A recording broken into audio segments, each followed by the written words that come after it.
Hi friends, welcome to my channel on daily news editorial. This editorial is the lead editorial from the Hindu newspaper dated 12th of July. Listening to the article will give you opportunity to understand writer's viewpoint firsthand. So let's begin. A Kerala model for an anti-discrimination law. If enacted, this law will be the largest expansion of civil rights in the state and can be emulated by the rest of India. A couple turned down for a home they wished to rent because they were Muslim. A qualified professional rejected for a job because he was a wheelchair. He uses a wheelchair. A pair of students denied facilities on campus because of their caste or ethnicity. An air hostess dismissed for being above the weight deemed desirable. Even though male stewards pursuers of that weight continue in their job. Forms of discrimination.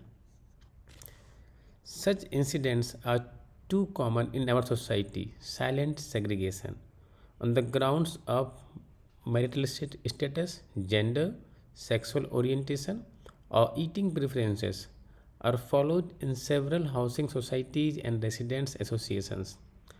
The Housing Discrimination Project at Jindal Global Law School has shown how extensive housing discrimination is across the country.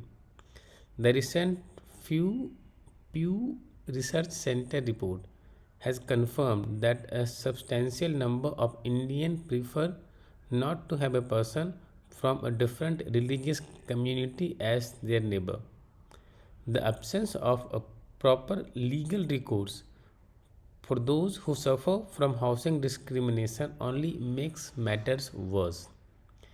Even though Section 377 of the Indian Penal Code was read down by the Supreme Court of India to exclude consensual relations between adults of the same sex, social prejudice against members of LGBTQIA+ community in the country remains strong. Article 15(1) of the Constitution of India prohibits the state from discriminating against individuals on basis of certain protected characteristics such as religion, race, caste, sex, and place of birth. But it does not bar any private individuals or institutions from doing what the state is not permitted to. Nor does it expressly list ethnicity, linguistic identity, nationality, marital status, sexual orientation, disability, physical appearance, and other personal characteristics as prohibited grounds of discrimination. The understanding of discrimination has also evolved over the years. It does not operate along a single axis. It can take the form of combined discrimination, which is a combination of discrimination on two or more grounds. Last year, the Supreme Court in Patan Jamal Wali versus State of Andhra Pradesh recognized intersectional discrimination. Discrimination on the basis of intersection of personal characteristics such as that faced by Dalit women as Dalit as a woman and in the unique category of Dalit women.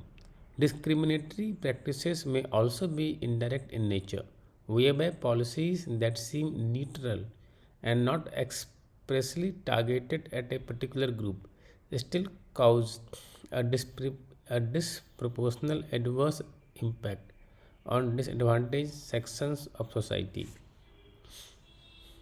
Legal remedies are needed. Since discrimination thus operates on a wide variety of grounds, legal remedies are needed for its victims, whether direct, indirect, or intersectional. A comprehensive anti discrimination legal framework is required to fill the existing legal lacunae. India is one of the few liberal democracies without such a framework. The Sachar Committee in 2006 recognized the need of an anti discrimination law. This was further reiterated by the expert group on Equal Opportunity Commission headed by Professor N.R. Madhava Menon. The proposal for an anti discrimination law was approved by the United Progressive Alliance Cabinet. It was put on the back burner after the government changed in 2011. When a bill lapsed, one of us, Tharoor, tried to revive the idea of introducing the Anti Discrimination and Equality Bill 2016 in the Lok Sabha. Perhaps predictably, the Treasury benches were not interested to take it forward, and the bill lapsed in 2019 with the dissolution of the Lok Sabha. It seems clear to us that the only way progressive legislation of this nature can be passed in the present climate would be if the state lead the way by enacting anti-discrimination laws in their respective jurisdictions. States have a vital role in strengthening our right to equality. A central bill cannot, at any rate, cover subjects that are under the exclusive jurisdiction of state governments. And if states take the initiative, the demand for a national anti discrimination law to cover services and institutions under the domain of the union government will be reignited. Kerala is one of the best placed states to take this proposal forward, especially since both the major political fronts in the state have previously committed themselves to such legislation. The CPIM, in its 2019 manifesto, and the United Democratic Front (UDF) in its 2021 State Assembly manifesto have both promised to enact an anti-discrimination law which covers the private and the public sectors.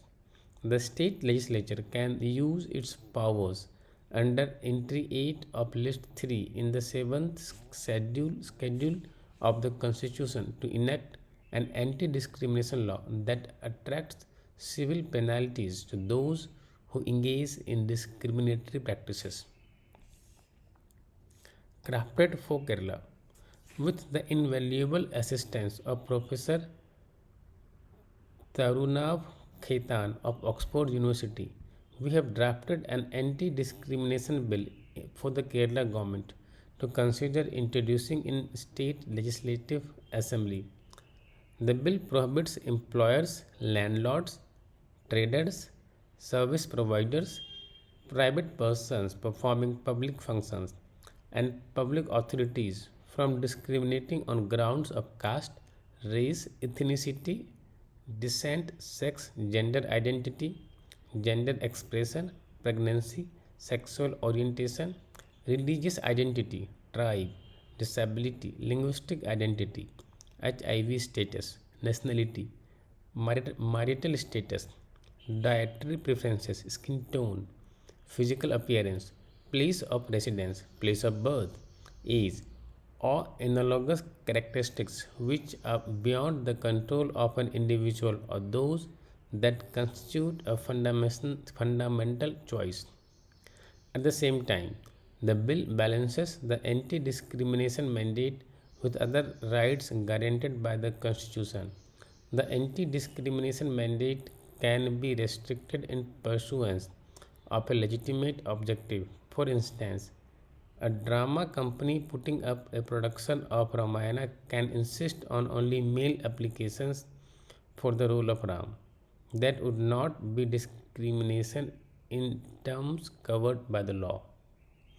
The bill also introduces affirmative action provisions whereby public authorities are obliged to progressively realize diversification of their workforces by recruiting members of disadvantaged sections excluded from society, such as transgender persons or persons with disability. Given the backlogs in our judicial system, the bill establishes a Kerala Equality Commission to adjudicate complaints and to provide policy recommendations to the state government. Given that the proliferation of post retirement public offices for judges does not argue well for judicial independence, the proposed commission does not follow the tried and tested model of former judges presiding over statutory bodies.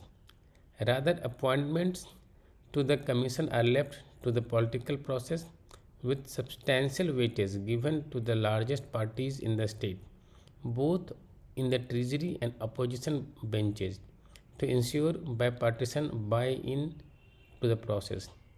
The bill has been forwarded both to the Law Minister of Kerala and the Leader of Opposition with the suggestions that it should be subjected to a pre legislative consultation process so that democratic participation in enacting this historic law is encouraged. If this bill is enacted, it will be the largest expansion of civil rights in the state since the commencement of the constitution, and it can be a model for other states to follow. We recognize that an anti discrimination law is not a panacea for the problems of inequality and social prejudice that are deeply rooted in our society. Nevertheless, it is a necessary step, an idea whose time has come. Now, about the authors. Shashi Tharoor is Member of Parliament for Thiruvananthapuram and an author. Arvind Kurian Abraham is a fellow at the University of Oxford.